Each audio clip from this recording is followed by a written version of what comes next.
Hallo iedereen, welkom bij podcast 138, denk ik dat het ondertussen is, van AFCB. Dit is het tweede deel van de College Prospect Deep Dive, waarin we samen met twee experts, Alexis en Bryce, meer gaan focussen op de prospects die we in deze komende draft mogen verwachten. Vorige week, of in begin deze week, hebben we al het eerste deel gelanceerd, waarin dat we gekeken hebben naar de aanvallende kant van de bal. Vandaag gaan we kijken naar de andere kant, de defensieve kant. Hi Bryce, hi Alexis. Welcome to the second part. Are you feeling up to it, or do you think the offensive side was a little bit more interesting? Oh man, I'm down to talk any type of football, any type of prospects. I'm always down for it. And there's a lot of very exciting defensive prospects. So no, Yeah. Which side do you love more, the offensive side or the defensive side in this class? Or no particular opinion on it? Man, I played defense growing up. I'm always going to side with the defense. What did you play? I played defensive end, but it was 3-4, so I guess you call me interior defensive lineman. But I'd have been better in a 4-3 because I was 180 pounds. But that's just the scheme we play. But no, I always favor defense over offense. Okay. Where did you play?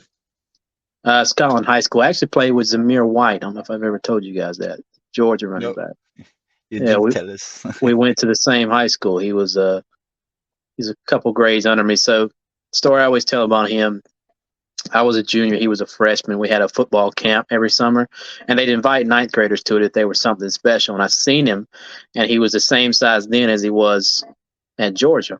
And I was like, man, where'd that guy transfer from? They're like, no, that's Zamir White. He's in the ninth grade. I was like, I knew then. I was like, that guy's gonna be playing on Sundays, no doubt. Okay, that's a nice story. Yeah, that's one I actually didn't know. No, I didn't know you. Yeah, but you do have more of a knack then for defensive scouting than offensive, or Yeah, does it really matter? yeah, that's just where I play. That's where my experience is at. Yeah. Okay. Well, we'll keep then the edges for maybe the ends. It's actually a really deep class. We'll first start with maybe the least class of maybe this entire draft class in the in this year. The linebackers one. There's a few different prospects I do like. I have to say, but not as first round prospects. Maybe I'm not really sure on it actually which ones or could go in early second round. But let's just kick off. Let's go through it. Day and Henley. Uh, what do you think about Day and Henley, guys? Man, he just moves different. He's a different type of athlete than anybody in this class, including Trent Simpson. I mean, Mm. a little undersized, a little inexperienced, but he says it's not really a great class. Yeah. So I could see a team taking him first just off upside because the kid's movement skills, his coverage skills, great in man coverage. He's great in zone coverage. He really doesn't miss a lot of tackles. Yeah. I could Amazing see it. ball skills. Yeah, I could see a team having him as linebacker one. Yeah, he was actually a receiver up until 2020 or Yep. 2019, I think. Yep. So it's a little bit more. He has more of a knack for the ball when it's in the air. So I think that's why you will probably draft him.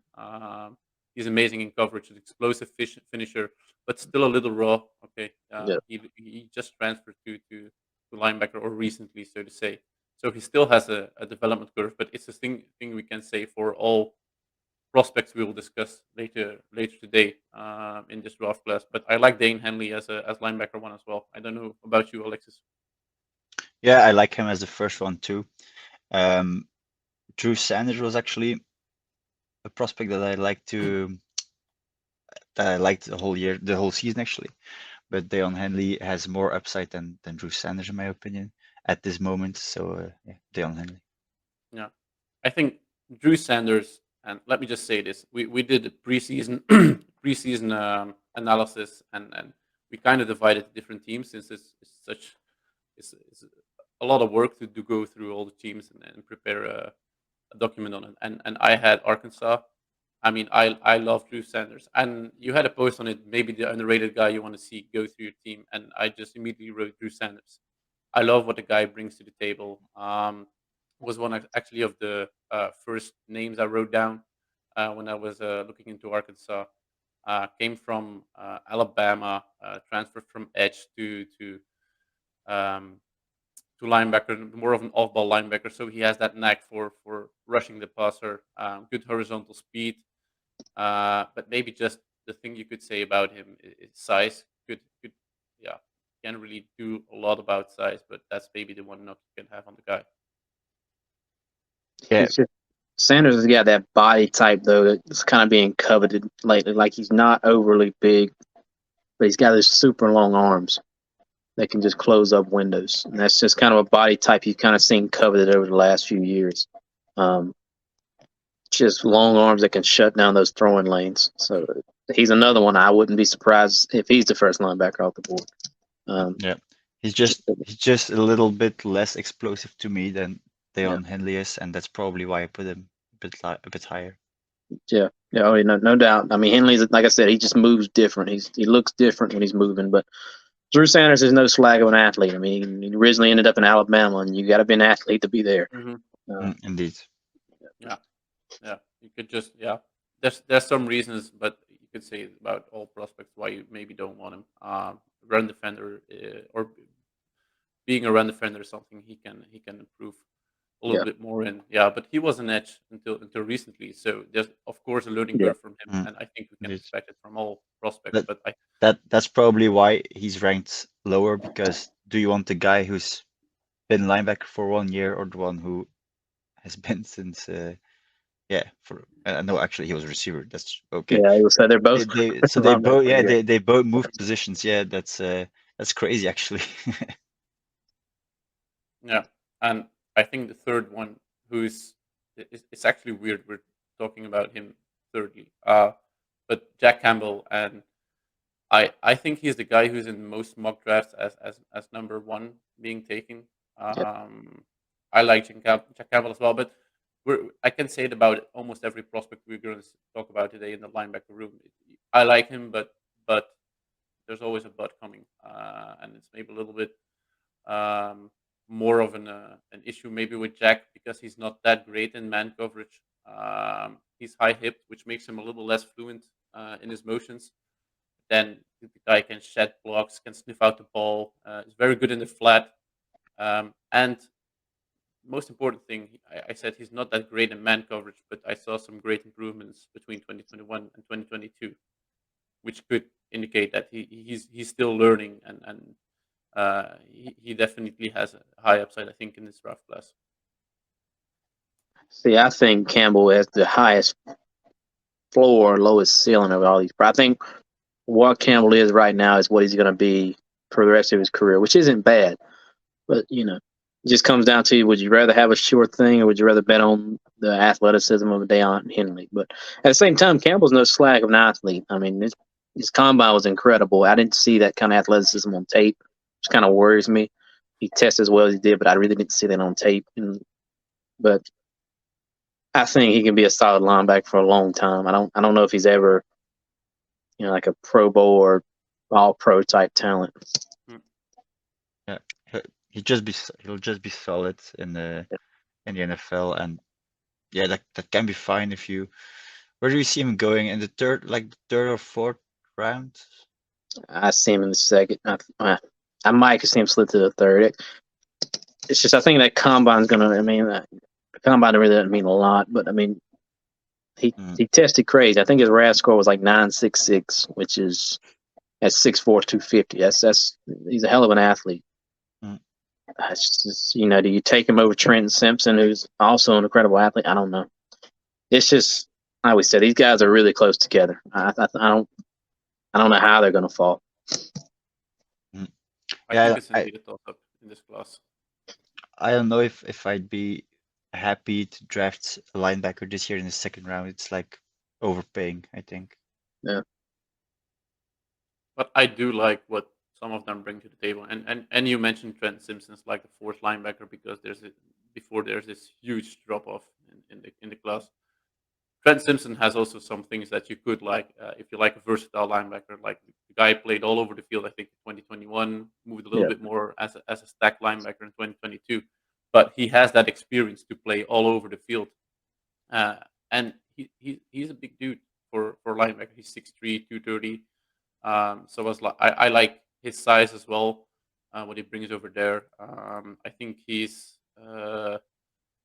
68th percentile in height. So it's kind of big for a linebacker. So I like that about him as well. He's Um, also not that good in the run either, so that's what worries me.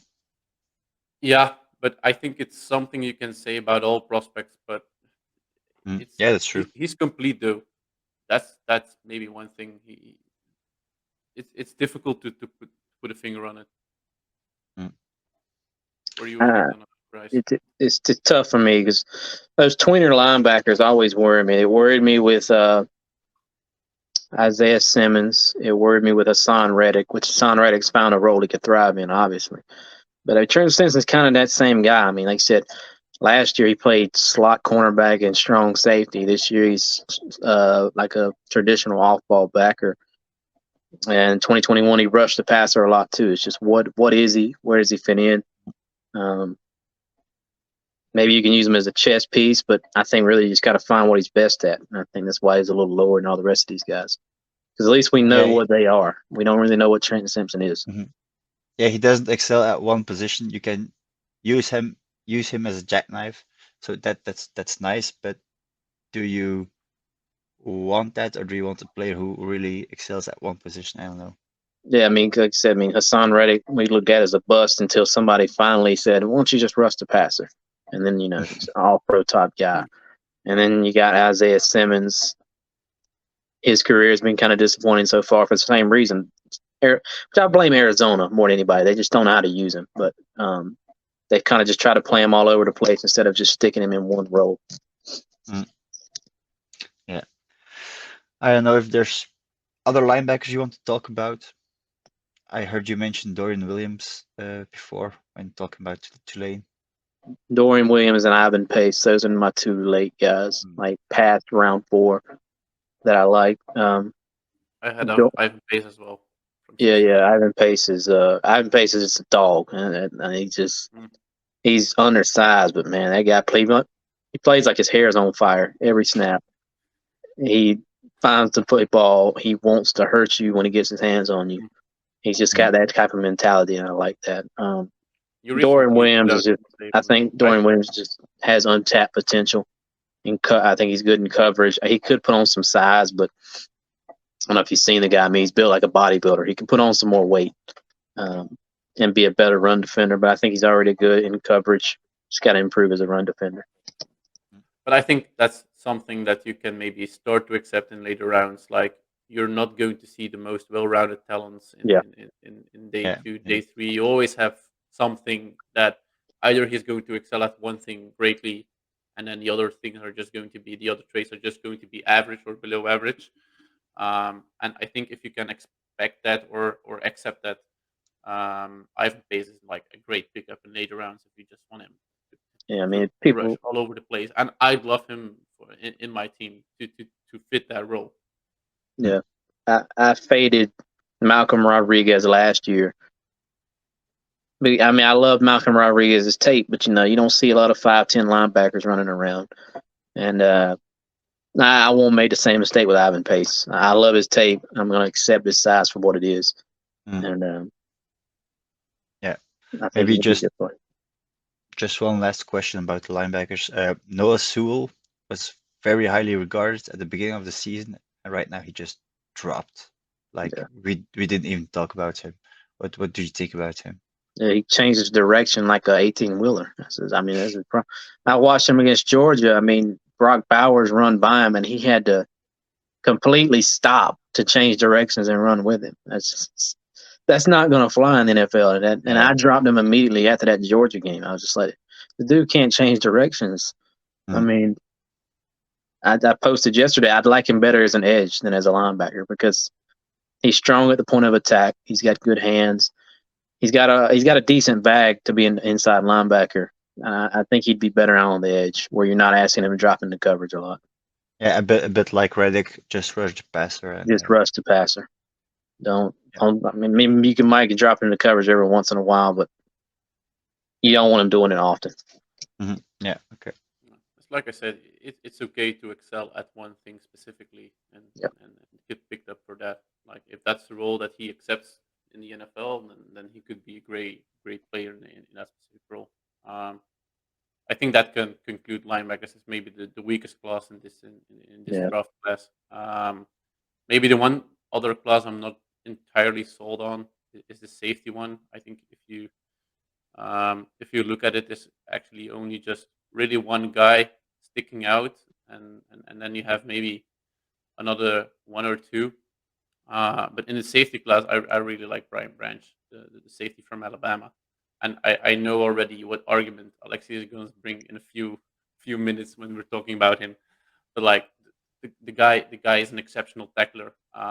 He's still a little smaller, so he will only play in the slot. But like it's a position that's being valued a lot more in the current NFL. So I can see him being picked up in the first round. I as well see him being picked up in the second round. But what you get in him is like the most amazing slot guy I think you can have in this draft. I think he's the best tackler even, and he's the leader in the defense. So if you can pick him up, um, if you're not really that into one position in this draft, and you're kind of looking around what you could do with your pick, you could go for Brian Branch and have a great pickup over there. Yeah, I've seen him mock to the Eagles a few times, and I get it. It's the best safety in the class, and they could use a safety. The argument I was going to make that you're referring to is he got burned against Jalen Hyatt. That stuck with me. But next, everything you just said, he's still dead. So I won't just sell the house because he had one bad game. Yeah, he's a good safety, so why not at the end of the first round? Yeah, I mean, everybody in Alabama looked bad during that Tennessee game. It wasn't just Brian Branch. No, he's got great tape, man. He says he's the best tackler in the class. I think I seen a stat halfway through the season. On like the last 180 times he was involved in like a stop or something like. He hadn't missed a tackle in like months of games. He never missed a tackle.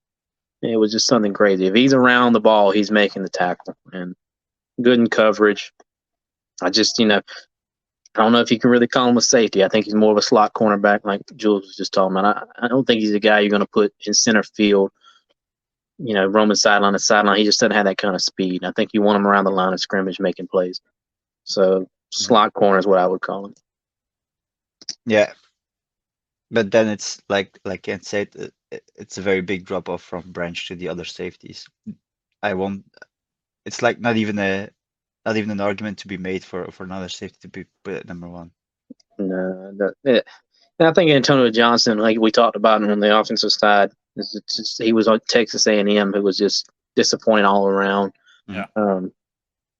But I really still like Antonio Johnson. He's 6'3", 200 plus pounds. He's a good athlete, versatile, play corner or safety. I mean, I remember it was a discussion early in this season, like he could play boundary corner if you wanted him to. I just great think radius. that kind of athleticism and versatility, he'll be a good player in the NFL. And he has no league burst, which is a I just wouldn't take him with my early second round pick. It would be a bit lower. Where would you take him at? Let's set the over under at 50th overall. Are you taking him? Yeah, just or below, after? just below 50, I'd say. Just below 50. I take the under as well. I think somewhere there's going to be a team that sees value in what he brings. So I'll take the under in there as well. You as well, or do you take the over? I think he's over. I think there's a chance he slips into the top 50, but safety is just another position. It's not that valuable a position anymore. It's pretty cheap to find them. You got two on every team.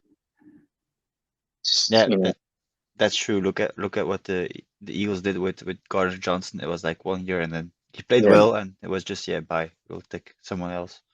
So that I get why you're saying that. Yeah, it's not a valuable position. It's like interior offensive line on the offensive side. I mean, it's cheap to find a replacement. Safeties aren't. I mean, outside the Seahawks paying Jamal Adams all that money, but that looked to kind of be a mistake in the long term. Yeah, he's a good player, but he's not worth all that because he's a safety. How much does a safety impact the game? Yeah, it's less than a corner, so Yes, that's what I'm saying. I think that combined with, he really dropped off a little bit. I could see him sliding outside the top 50. okay. Well, secondary is consists of two positions. I think the other one is quite stacked. Cornerback position.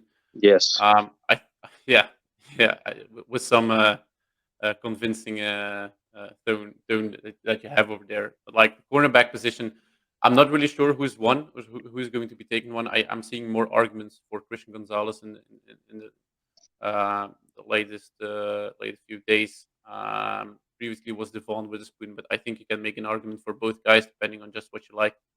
I'll just put on Christian Gonzalez now on. But if you guys think that there's another guy who's better, we'll get probably through them. But what Christian Gonzalez brings to the table is amazing. He has great length and ideal size, good speed, excellent coverage skills, fluid mover. The only thing you can maybe say about him is can be sometimes a little bit inconsistent in coverage. And the one thing I see popping up every time is maybe the questioning about his competitiveness. That they're not really sure if he has that dog mentality that a lot of players in this draft class do have, but maybe that's just what some people think is very subjective. But I don't know where you guys stand on it. He's been my CB1 since like November. I mean, it's kind of just everything you touched on. You don't find that kind of size, speed, fluidity combo just every day. He's the most fluid mover I might have ever seen. His hips are so fluid, and it covers up. I'm not gonna say a lot of mistakes, but I mean that is the saying: fluidity covers up mistakes, and he just has that type of fluidity. I can't speak on the competitiveness. That's kind of something you figure out in interviews or on practice fields and stuff like that. But I think the big difference between him and Witherspoon is size. Witherspoon came in a little small. Doesn't have the longest arms. I think his arms are maybe just a tad over 30 inches. I can't quite remember. I just remember it being small. So that's the separator for me. I mean, they both have great tape and great measurables. I think I seen the other day Witherspoon ran 4.42, which is fine for him. But Yeah. size is the separator there for me. Yeah, Witherspoon's hands come in at 8 and 7/8, which is a 25th percentile. What about his arm length, though? 31 and a quarter. 31. That's not bad, but 31 is kind of your threshold, and he's a little over that. So he just came in a little small. He was like 5'10", or was it 5'11", 100. I don't even remember. I just remember saying, "Man, that's kind of small." Yeah, I just feel Gonzalez has like the physical traits with the same abilities as Witherspoon. So they have the same abilities, but you give the edge to Gonzalez because of his physical tools. Yeah, and we talked about him, Devon Witherspoon. Is a nice prospect as well. Is versatile as well. Good size and speed and athleticism. Can play both press and off man and inside outside corner. So he's versatile. If you don't mind the size about him. He just needs to watch out for penalties though in the NFL, because he likes to get into contact with the wide receivers and that's one. There's no question. He for sure has that dog mentality. He loves to hit people, which you like to see. But no, I like Witherspoon a lot. He said I think he only gave up like under 200 yards all season, and he plays primarily press man, which is impressive. But you also got that, he's got Jartavius Martin and Sidney Brown behind him, and they'll both be drafted this year. Sidney Brown might go second, third round. Maybe that helps him out some. I don't know, but from what I've seen, there's no doubt. I mean, he's probably the best press man corner in this class. Yeah, I totally agree. He's one of a kind. You don't see that dog mentality that often, except for Sauce Gardner, of course, last year. Yeah, for sure. But if you, yeah, actually, Jens and I, we talked about it. If the Jets would take Witherspoon, you have Garner and Witherspoon, that would be a tough to beat quarterback room. Yeah, that is tough to beat. Yeah, any combination would actually be tough to beat. Yeah. All right. I think those are the two top guys, right? I think the next one, Joey Porter Jr., I think is clear cut 3, but I'm not really sure if you could rank him above the other two. I actually listened to a mock last week, and they took Joey Porter Jr. as the first corner of the board. I think So it really depends on what you like, because Joey Porter Jr., I see him mocked a lot to either Steelers or Ravens. Hmm. I think we had one where we mocked him to the Steelers. I think you have the history of there. Yeah, his color. Yeah. So, but I like Joey Porter Jr. still. It's not like because he's third that I don't like him. He has good ball skills, good size and strength, and okay speed to keep up with receivers. Maybe just the thing, he's not as versatile as the two top corners. Only outside corner, and I only see him maybe as more of a press man coverage only. But yeah, the rest, Joey Porter Jr. is still a good prospect though, and I could see him go in first round. Yeah, of course, he's a first rounder to me too. I think the next one we're going to talk about is going in the first round too. So we'll see 4 corners. And Do you think Joey Porter is one of those 4? Maybe he's just a bit. So you have tier 1 with Witherspoon and Gonzalez, but Porter Jr. is tier 2 on his own. Yeah, I agree. I mean, I think he's worth a top 20 pick, no doubt. You say he's great and press man. He just gets a little grabby at times. That's my only problem with him. And that was kind of my problem going into the season, and it didn't improve. So it's just like, what's it going to take for you to stop holding so much? That's really he gets a lot of DPI calls. Yeah, I'm just wondering if it could be coaching. That could be the problem. Yeah. So maybe at the NFL he'll find better coaching, and I think it was Rick Spielman who said on the CBS podcast that those kind of things, like the penalties are fixable. So it's not something that would withhold you on drafting a guy like Joey Porter Jr. Yeah. And yeah, you quickly mentioned him. Deontay Banks is the 4th one. After that is maybe a bit of a drop off, just a little bit. But Deontay Banks, in my opinion, is the 4th guy who will be taken off the board. I think for 3 and 4, we know which cornerbacks is going to be. Is good, great length, top end speed is good, and he's a good tackler. Only missed 1 tackle, although he didn't play a lot in 2022, so there's a little less tape on him to judge him on.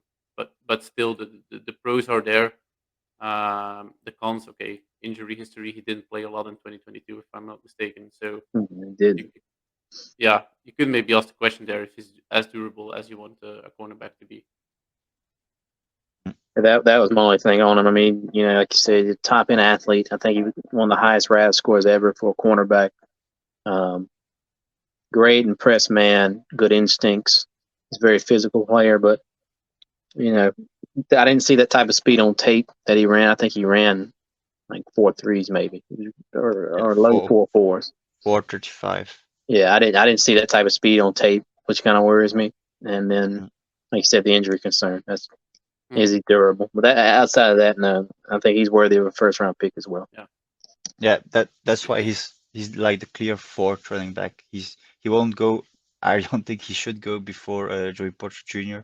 But he's worthy of a first round pick as the 4th quarterback. I recently asked the question in your Discord, Bryce, like, what players do you think? What if, or if he then that?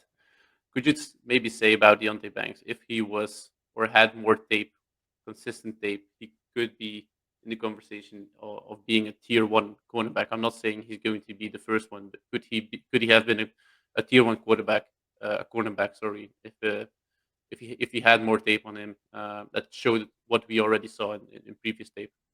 Yeah, I think he could be, because I mean the tape he did have was good. If his tape was along that same caliber, for sure he'd be in that tier 1, because he's for sure a tier 1 athlete. There's no doubt about that. It's just the lack of tape is kind of what's killing him. Yeah. Yeah. Also here, I think we can make the remark that him, Joey Porter Jr. and Witherspoon like contact, so they need to watch out for those penalties. But yeah, you Yep. you can fix it, so it wouldn't be a reason to withhold him. No, of course not. It's just something to watch out for. Yeah. Because that can be really frustrating for a fan base. I speak of experience. I think you do too. So Yeah. I think there's still a fifth guy in this class we can still discuss, and it's actually one you brought up, Bryce. It's Keely Ringo, who's being undervalued by almost everybody. Yep. But you have a clear opinion that he could be one of the better corners in this draft. Why is it? I think you could still go first round, just because you don't find those type of athletes anywhere. Kind of like what I said with Gonzalez. I mean, 4.36 speed at 6'2", 200 plus pounds. Now, I mean, the hip stiffness is a real concern. It really is. He's got tight hips, but I think I'd give him a shot at outside corner. And I think if all worse comes to worse, you can move him to safety. I think he'd be a fine safety. I think he'd be safety one in this class if we were talking about him as safety. Yeah. No, that's what I had on him as well. And So- he was actually the top corner coming into this year, I think. Keely Ringo. So Yeah. you take, actually, if you're, let's say, you're in the back of the first round, you're going for a safety, or for Keely Ringo, you're taking Keely Ringo. Yeah, I think I would. I mean, just because I like athletes, so it's personal preference. I'd rather take the better athlete. Okay, I get it. It would be a shock, I think, to a lot of people, but I get why you choose Ringo above Brian Branch. Yeah, I mean, it's just the hip tightness, and if you got him at safety, you're not asking him to change direction as much. I think he could be a really good player. Is there another guy in this class that's talked about a little less than you think he deserves? It's a nice class. I mean, Travis Hodges-Tomlinson is still in there. Elijah Riggs, Cam Smith. Elijah Riggs, yeah, Cam Smith. You still have a lot of guys in there that you would think I wouldn't mind my team drafting him. Is there one guy that's sticking out for you? Clark Phillips out of Utah. I don't know how he's, you see Trey Hodges ranked over him a lot, and they're both slot corners, but Clark Phillips has got way better tape. I mean, Clark Phillips went head to head with Jordan Addison a couple times and really had his number that whole matchup. Clark Phillips is a baller, an absolute baller. I don't know why he's not being talked about as much as he should. I mean, I would take Clark Phillips at the top of the second round. I think he's that good of a player.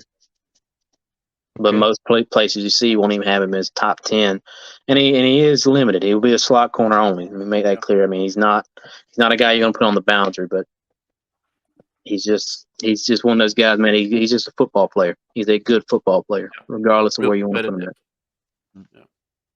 at. Yeah, he could be maybe one of the better ones still out there after these 5 or maybe 6 we already discussed. So he has good coverage instincts, ball skills, quick feet. So indeed, if he could excel at being a slot corner. Yeah, really good hips as well. Very fluid. I wish he was talked about more, because I think Clark Phillips is just, like I could say, he's just a baller, man. I love him. Yeah, it's maybe nice for a team to pick up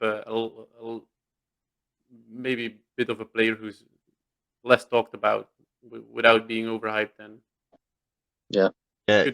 could be nice for teams to pick up a solid player in a later round without automatically the expectations will be lower, so he won't be labeled as a bust as easily as the other ones. Right. Yeah. One question I actually had lined up for the previous podcast we had earlier this week was like, what would you rather have, one first round pick or 2 second round picks? And I think it's coming up over here. I'd like my 2 second round picks or later round picks, because there's some real value to be found over there. And I'd immediately go to Clark Phillips. Then you could pick him up in the later round and still get real good potential and a real good player over there. Yeah, to me it's more nuanced, because with the first round pick, sometimes you really can have an exceptional talent, and Depends on where you're picking, though. Yeah. Depends on where you're picking and what you need. I mean, like I said, I'm not taking a quarterback in a second, but no, if I'm needing like an edge or a cornerback, yeah, I'd rather have 2 second-round picks than one first-round pick. Okay. Yeah. I think that wraps up the really nice class. I think like on the defensive side, maybe the first slightly below, maybe the edge class was really solid as well. I think we're keeping this one for last. But I like this cornerback class really well. I think there's real value to be found here in later rounds, and I'm a Vikings guy. I know we need guys in the secondary, and I like what they could pick up in later rounds. So But- I'm really excited about this class. But you'll take Hendon Hooker with your first round pick. So Yeah, he was mocked over there, but we had offense already. I think we really don't need to get into yeah, no. a lot That's more, not but not the point. yeah. They Do the Vikings still have Kellen Mond? I know that's unrelated, but No, he Ah. was let go. I think it was this season that he was beat out by. I should know. It was Nick Mullen, who's now the second wow. quarterback for the roster. Wow. Okay. I just remember that was the first draft cycle I was writing and putting my stuff online, and people got so hyped over Kellen Mond, and I could never understand why. Yeah, he. I thought he was. I didn't really know him coming out of college, to be honest. But I like the pickup. I heard some good things about him. Even yeah, he's a late round pickup, so you can't expect the world from him. But I did like the fact that they drafted a quarterback. Sorry, but I just saw him struggle against Green Bay. I didn't mind him being let go. But I think we already did it. Alexis and I took over a podcast to talk about Eagles Vikings. I think there's some nice players here to talk about still, and maybe I'm not going to say controversial, but one player that was talked about a lot the recent weeks is Jalen Carter. Let's go to defensive tackles. Jalen Carter. I mean, he was, I think, the best prospect before the combine. Then he had the news coming out of his involvement in that accident, and then he just dropped. And there's some questions on his mentality over there. He gained a few pounds between the combine and his pro day, I think. So, where do you stand on Jalen Carter? Because I'm hearing a lot of things. Maybe first, maybe even late top 10. Man, I really don't know what to think with Carter. It's just, you get in a wreck and you leave the scene of the crime. Not that it was his fault, but I'm not blaming that on him. But your buddy's in a car wreck and you leave. That isn't a good sign. And then you get to his pro day and he puts on 10 pounds in 2 weeks. When And you're not good pounds, not like not good pounds, no sloppy looking weight. When you're around this combine time, it's supposed to be the best shape of your life, and he couldn't even finish the drills. And a lot of people say, well, maybe he's just stressed out from everything that's been going on, which is a valid argument. But I would have to interview him really good if I was going to still take him top 10. I'd have to grill him for hours, and I can't do that because But I don't know. I still think he goes top 10, and he's still interior defensive line 1 to me. No. What makes him the first interior lineman defensively? So what makes him the first defensive tackle of the board? I mean, like you said, outside the character concerns, he was the best prospect in the class. I mean, his tape is absolutely dominant. He's a man amongst boys out there. He can play very scheme versatile. I mean, I've seen a couple times Georgia line him up on the edge. I mean, only like a 9-point stance. So you can play anywhere from a 9-point stance to a 0-point, a 9-tech to a 0-tech. He's ungodly strong. He's really quick for his size. I really would have loved to seen him work out. I hate we didn't get to see that. But the guy's just different. He's he's as close to generational as anybody in this class is. Getting the generational tag. Jalen Carter's closer than anybody. It's just now we got the off the field concerns to worry about. Yeah, I actually don't think he goes past the Seahawks. Yeah. If Pete Carroll gets someone like Jalen Carter, he'll mentor him, no problem. And Did they want another Malik McDowell situation though? You guys remember Malik McDowell from I think it was Michigan State. I don't. Seahawks drafted him first round. He wasn't as good as Carter, but he was good. And he had off the field concerns, and he was out of the league in 2 years. Did they want to repeat that again? That was just maybe I said a couple years ago, maybe 2015, 2016, maybe. Yeah, I don't know. Do they want to go through that again? That's my big thing. Carter is just really, really good. And Yeah. it would be a shame if this talent doesn't go to the Malik McDowell was a top 15 talent, but the off the field concerns dropped him till I think they got him at 29 or 30. Okay. 2 years ago. I mean, we're talking in 2023. He was drafted in 2016. You guys don't know who he is. That's how quick he got out the league. I just don't know if they want to go through that again. I don't know. Yeah, we'll see. I think the risk of passing up on him, or maybe, I think you just wouldn't do it. You just take the risk. You just go for it because what he brings, as you say, is as close as generational, as close to generational as he could be. Even in this class, there's like, if you need defensive tackle, I think there's, after Jalen Carter, he's like the most well-rounded prospect in here. And I think after Jalen Carter, there's always something that you can say about the guy if you draft defensive tackle. So if you need a defensive tackle, you just go Jalen Carter if he's still on the board. But what do you think about him declining visits to outside top 10 teams? Because that's what had me a little worried as well. Like, you could still trade up into the top 10 to draft a guy. So why would you decline his visit? From what I could pick up, it was more of his agent doing that than it was him. So that didn't bother me too much. His agents, who was his agent? Is it Drew Rosenhaus? He was a big time agent, so that guy knows what he's doing. I don't know. That didn't really bother me as much as I've seen it bothering some people. Yeah, and I think if you really ball into Jalen Carter as a top 20 team, you'll take the shot. You'll just trade up if you want him.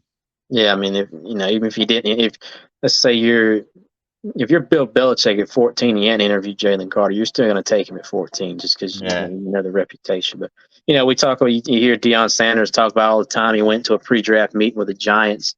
They handed him a big playbook, and he asked them where they're picking at, and they were picking at like 10, and like, I won't be around then, and he left.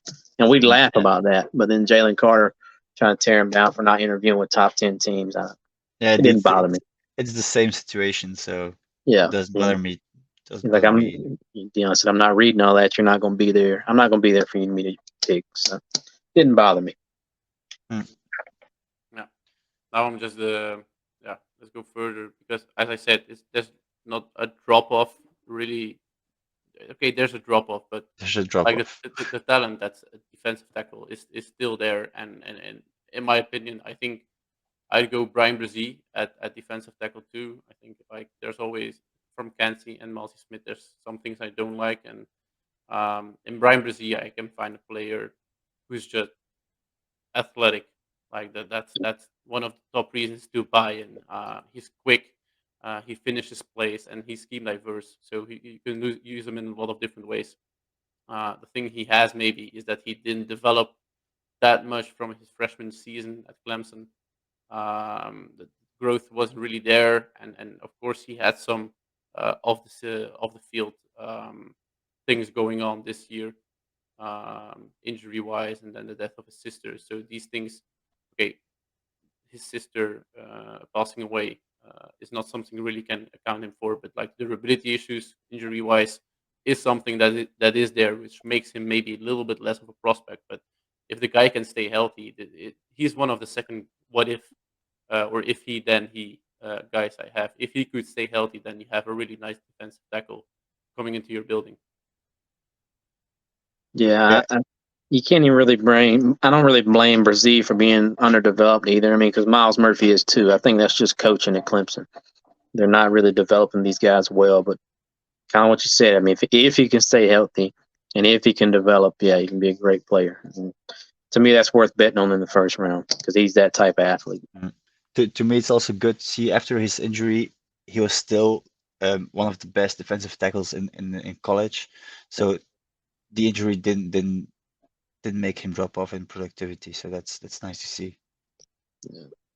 It's just right now he kind of wins a lot with his athleticism, and that's not really going to work in an NFL. I think it's going to be a year or two before we start seeing him show up. But late first round pick, I would take him for sure. Yeah, you do like him rushing the passer, but then maybe stopping the run is also something that you could maybe have, like if you have like a negative point on Brazil, it could be maybe that guy. But like we said, we have one very good guy, and then there's always something about the other guy afterwards who you can of which you can say, I don't like this as much. Do I take the risk in trying to develop it or work it out? Do you have Brazil as 2 as well, or is there somebody else at 2 for you? I got Tommy Adabaro or Adabar, the dude from Northwestern. I can't pronounce Yeah, it. At the yeah. Bawore.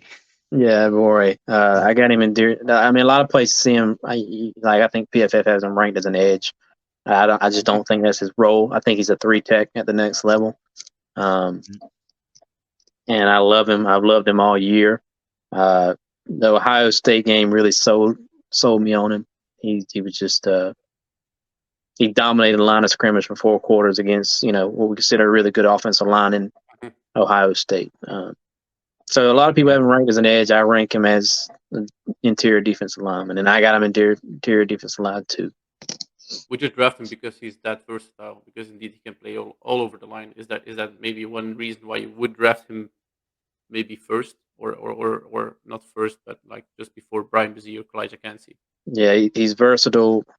He's, as we saw, I mean, he's an incredible athlete as well, and that athleticism's on tape. I mean, and I just love that body style he has. Just like a compact. He's got long arms. He's got a wide body but a short body, and he's got big hands, and he just beats the hell out of whoever's in front of him.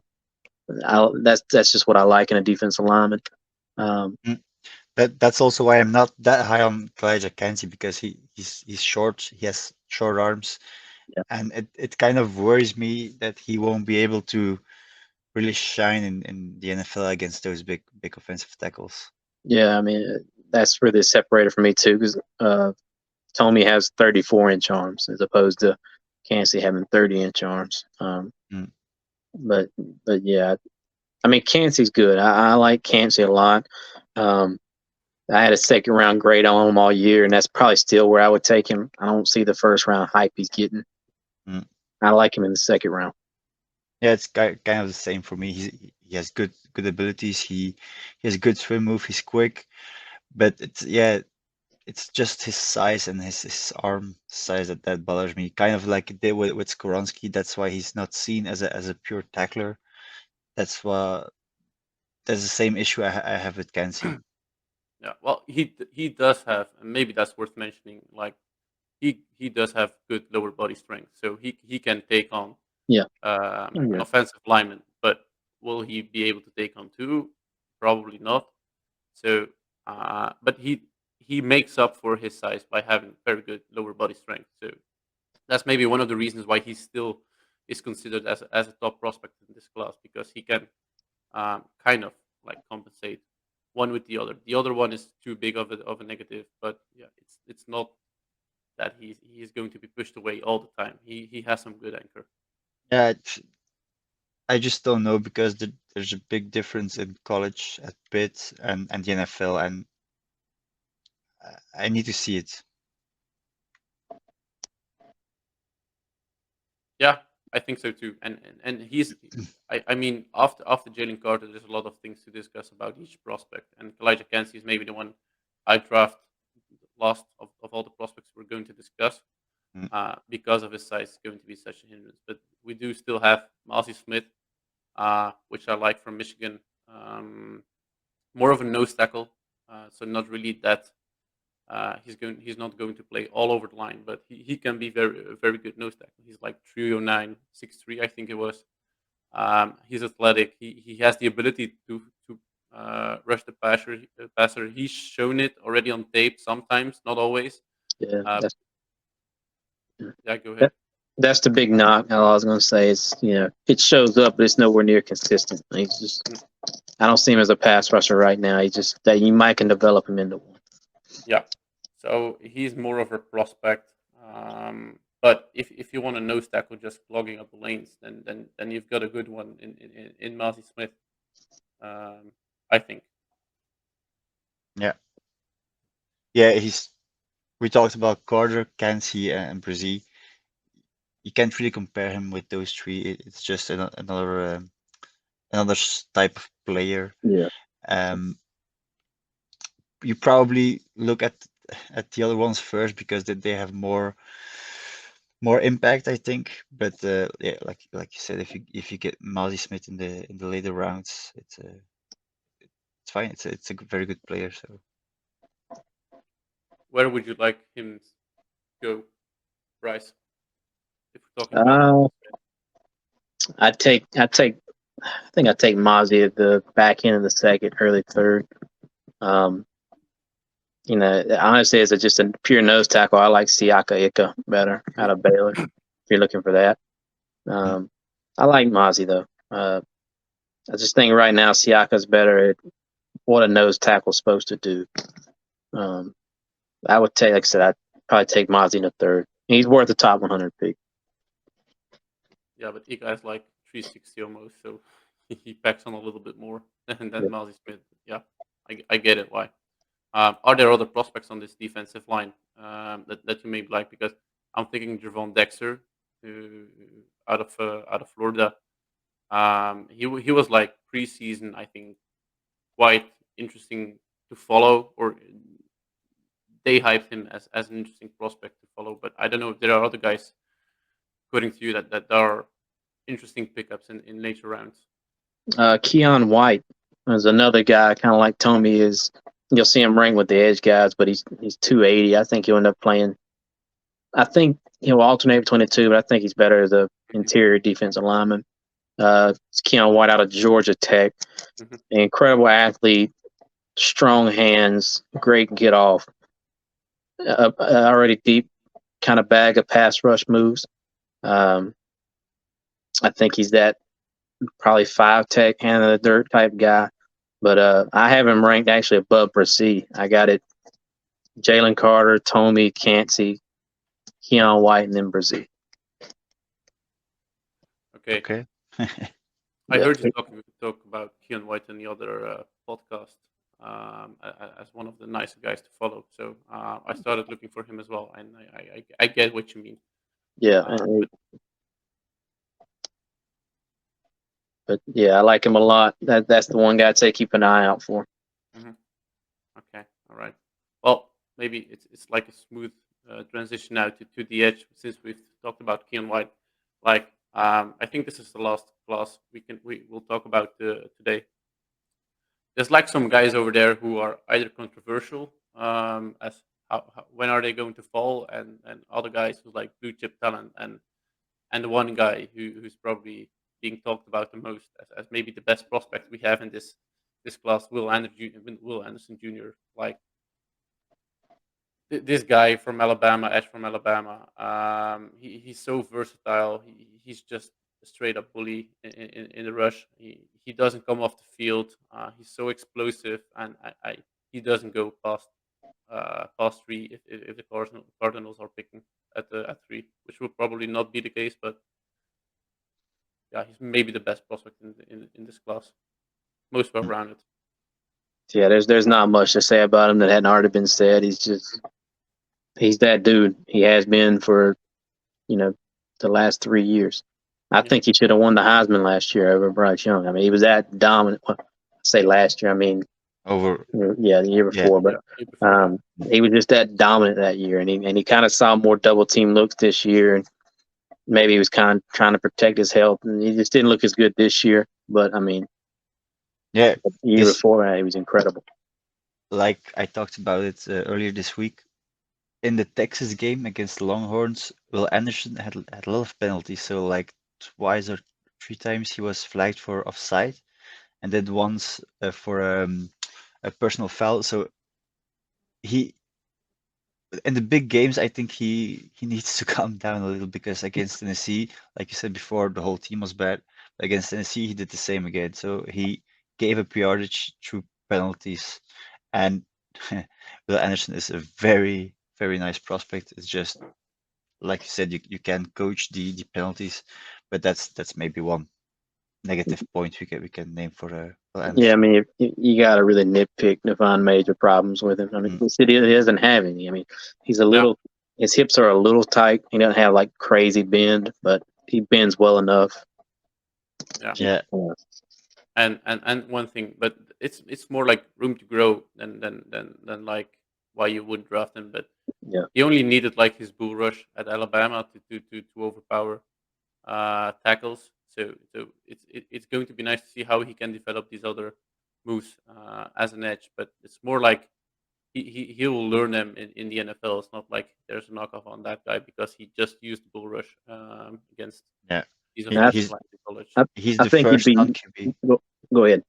He's the first non-QB of the board. There's just no question about that. He's I think it'd be used better in NFL as well. Alabama had him with his hand in the dirt a lot, like a four-tech inside shoulder of the tackle. I didn't like that. I think he needs to be stand up outside the tackle where he can use his explosiveness to get around him. So I think he'll be used better in the NFL than he was at Alabama. Would you like him as a fit with the Cardinals? Yeah, because they run a 3-4, so they'd be a 3-4 outside linebacker, stand up, where he didn't have his hand in the dirt. Yeah. So if you were the Cardinals, you'd draft him. You wouldn't trade back. No doubt about it. Because that's what I hear a lot lately. That the Cardinals probably will move back. So I'm just wondering. If you move back with the Colts, you could probably still get Anderson at 4. Yeah, no question about it. If you're picking at 4 and and you let the Colts be you let the Colts pick at 3, you still get Anderson.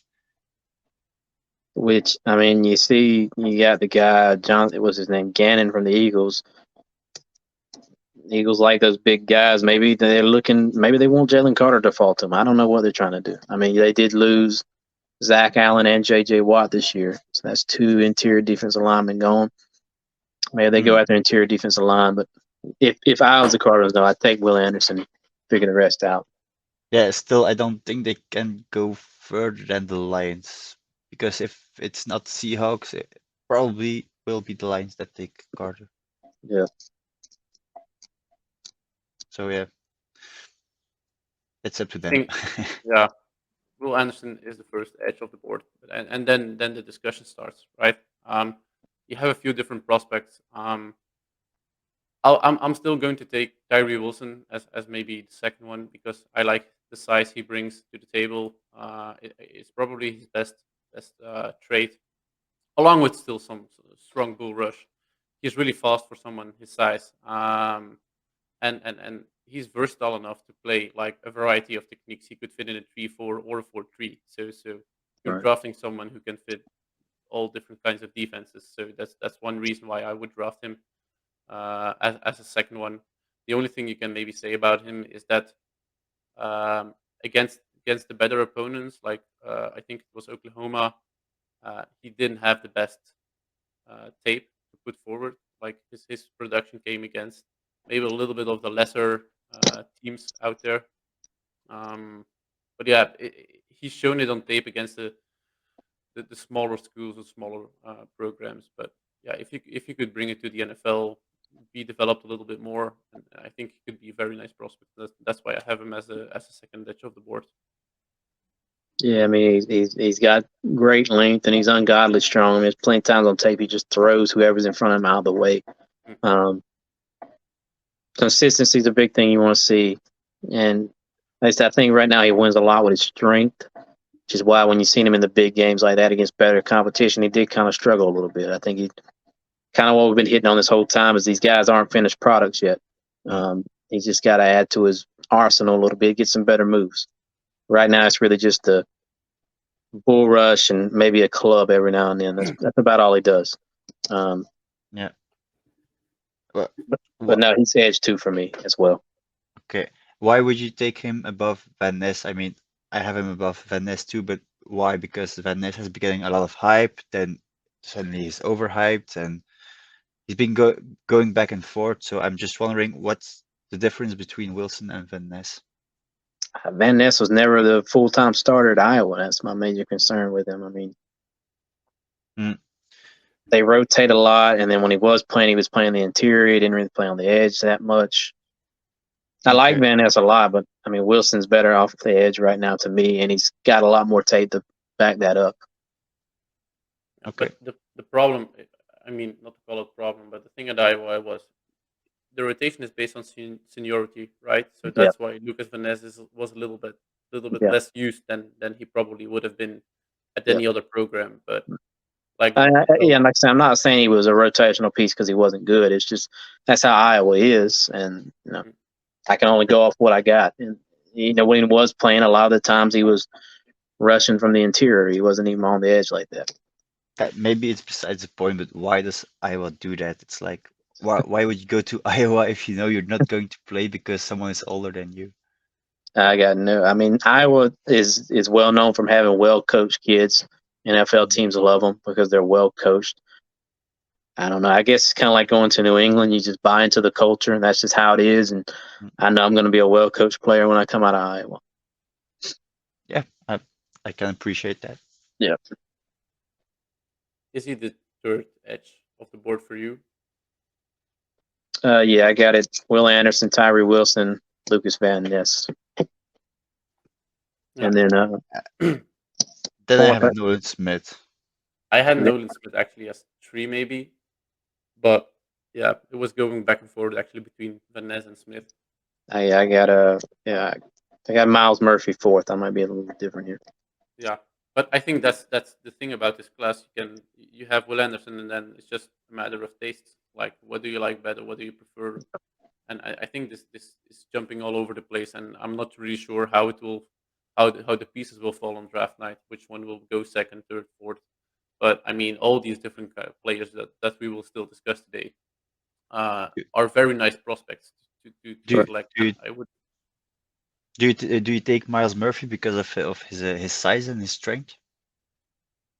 Yeah. I mean, it's just all upside. Kind of like we were talking about with Brissy. They're kind of in the same position. They're good size, great athletes. They're just underdeveloped. But I mean, I don't get why Miles Murphy fell like he did. I mean, I still see him as a top 20 talent. I think we just seen a little more of Lucas Van Ness this offseason, which is kind of why he rose in the media ranks. But I mean, Miles Murphy's pro day was incredible. I think he ran 4.52 at 270 pounds. No doubt, an incredible athlete.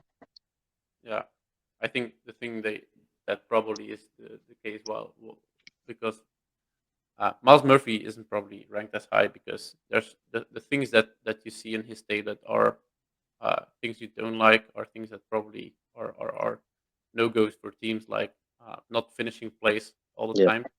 And some tightness in the hips, which I mean, how could you improve, or how much can you improve tightness in the hips? It's like I'm having some questions about that. He's more, in my opinion, a development project with very high upside. Don't get me wrong, but like the things you see on tape is probably why teams are not, or the media is not considering him as maybe the second or the third edge of the board. Yeah. Like I said, I got him 4th. That's why I got him above Nolan Smith. Yeah, I think Nolan Smith is like the last guy we have on our paper over here of prospects to discuss, but it's not the least of all. Like, I like Nolan Smith a lot. I like his character. I wouldn't mind him being in my edge room of the Vikings. What he brings to the table, he's so athletic. He's so versatile. He can play a lot of positions. Maybe sometimes even as an outside linebacker. He has good IQ, and the thing he's probably his biggest selling point for me is like his work ethic and his mentality on football. He just breathes football. He loves it, and he's so physical. He's violent. He's relentless. Like, those are traits that you cannot teach. You need to have it. And he has it all. Like, those unteachable traits that are so important for a successful prospect, he has already. So the other things he can just improve on with some coaching, but that dog mentality he does have, maybe as as one of the he has the biggest dog mentality maybe in this class. I just question his size. That's my only thing. Because he's under 240. I know. Yeah, he's He's 335, I think. yeah. Yeah, I mean, So he's an edge, and we were talking about this week. Like Hassan Reddick is approximately the same height, the same weight. Wouldn't you take the risk if he can? But then you just have to use him as a pass rusher, obviously. I don't know. I just, I'm still keep going back to that list I made. The average edge drafted since 2019 is 6'4", 263. The average of about what they weigh. So he's well under that. Yeah. And if he doesn't make it on the edge, like you said, he can play off-ball backer. But Will Anderson is also slightly below the average, no? Yeah, he is a little light as well. I think he's like 250 though.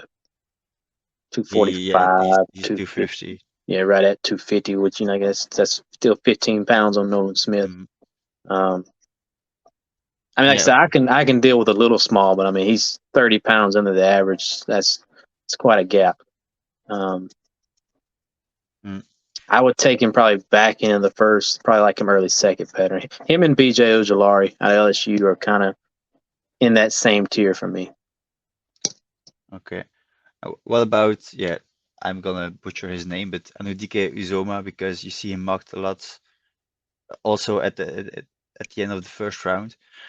But he's also quite small. Okay, his weight is Will Anderson category, but his height is 6'3", so he's just a bit bigger than Nolan Smith. Yeah, I mean, it really, to me, after Miles Murphy, I don't know if I'd take one. I would take one. I'd take him like late first, like last few picks of the first, because I'm just going to read off some names. I got Nolan Smith, BJ Ojulari, Derek Hall, Will McDonald, and Felix, like you were just talking about. They're all kind of in that, I think, the top 50 players, but not first round picks. Yeah, you might would reach on one if you really like them. Nobody else can get them, but they're kind of on that same tier to me, because especially Nolan Smith, BJ Ojulari, Will McDonald, they're just great athletes who are just way undersized for the position. Okay. Yeah, that's it for me. Yeah, I think you touched upon some nice prospects that you can have in the later rounds. I like Derek Hall a lot. I do too. It's a deep edge class. It really is. Yeah, I think we mentioned it in the previous podcast when we were talking about college, like what classes are the ones to look out for, and I think we mentioned cornerback and edges as like the classes that are going to have the best pickups in the later rounds, and I do like them a lot. So I'm looking forward to them. I would add running backs to that too, but but we didn't really talk about it during the years. Like now, when we're all putting it together, we see like some very good prospects at the top and some good solid prospects at the day 3, day 2 level. Yeah. Actually, Okay. maybe. Yeah. No, go ahead. No. I was just wrapping up. No, I had another question, but it's more offense related, so it's not for this podcast. Yeah, go ahead. We can't put it in the other podcast now. Okay. Who do you think is better, like Bryce Young, CJ Stroud, or Caleb Williams, Drake May? Ooh. I go Caleb Williams 1, Drake May 2. As of right now, I would. Let's not count on what's going to happen next season. But yeah, I think if they were in each class, they'd be the first two off the board. Okay, so before Bryce and before CJ. Yeah, it'd be Williams, May, Young, Stroud for me. So it's actually a bit of a poisoned gift to have the first pick in this draft, because you'd like a QB next year. Yeah, it's but I think the pickup of Bryce Young is still quite okay. Yeah, that's true. But like, I'm just thinking like the Colts or any other team that's picking at 4, 5, that's taking Richardson or Levis. They might regret not waiting a year. Look, man, you never wait on the next year. I remember 2021 going into 2022. Summer of 2021, it was Spencer Rattler, Sam Howell, Keaton Slovis were the top three guys talked about. So Yeah. you can't always bet on next year. That's true. I remember that. Like Sam Howell was 150 to be the first overall pick, and then Yeah. he went in the Fifth third round. round. Yeah. The fifth. Was it fifth? Okay. Yeah, Spencer Rattler went to school, back to school. He transferred, and I think Keaton Slovis just transferred again. He's on his third school since then. Where did he transfer to? I think he's at Pitt. Was he at Pitt this season? Oh I yeah, think, yeah. Okay. He was I at thought Pitt. I thought he transferred from Pitt I elsewhere. think he but, did transfer from Pitt, if I'm not mistaken. I think I heard that. I'm not sure. You can fact check me. I want to say he It's like transferred. BYU. Yeah, Is it possible he's at BYU Oh now? yeah, he transferred to BYU. yeah, he transferred again because somebody transferred into Pitt, and I can't remember who it was. Okay. We had like a whole quarterback carousel this offseason, and I'm not sure if it's because we're just following it so intensely now. But I had like each day was a new quarterback still on the move. So we'll have a lot of different quarterbacks in new uniforms next year, which will be nice to look out for. I'm actually looking forward to DJ Uyagalele, see how he's going to develop now out of Clemson. Yeah, But I'm yeah, that's curious. for I'm curious about Bo Nix if he made the right choice to go back. Probably not. Yeah, maybe not. But that's like a whole different podcast. I think we can Yeah, wrap indeed. up around here. Bryce, I want to thank you so much because we've been talking for a whole lot for a long time today. Thank you for taking the time of your busy schedule. How are the next days looking for you? The next weeks? Are you taking any holidays? Like I say, Easter Sunday, and then after that, no, man. My schedule is usually. I usually don't start summer scout until late July, but from late July till April 27th, man, it's draft year round. Take me like a 2-month break. Yeah, I think for us it's going to be the same. Like we're noticing that the packed schedule we do have now, combining it with work and free time. But although I like it very much to to do all these scouting things, I'll be happy once the draft has rolled by. I love it, but I love my 2-month break when I don't have to think about film. Yeah, it'll be some nice cover tree listening in the car, and then that'll be it. Wife loves it too because she says I do this way too much. Sorry? His wife says he does this way too much. Yeah. She says she likes my little 2-month break too. It's cool that she lets you do it, so it's fine. Yeah. Oh yeah. Gotta love her for that. She knew it going into it.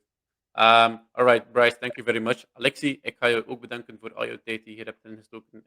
Ik denk dat we nog een paar keer met ons gezegd op de podcast zullen komen in de komende weken. Maar alvast bedankt voor al je tijd die je tot nu toe ingestoken hebt. Vooral de mensen die tot nu toe nog blijven luisteren zijn. Ik denk dat we nu net over het uur zijn gegaan voor de defensive prospects. Bedankt voor het luisteren. We zijn aanwezig op Facebook, Instagram. Onze Discord leeft nog altijd en zal waarschijnlijk blijven leven richting Draft Night. Dus daar kunnen we ook al onze draft questions neerleggen. En dat terwijl Alexis zijn kat in beeld komt. Ja. Misschien nog een leuk beeld. Bedankt iedereen en ik hoor jullie graag de volgende keer. Bye bye.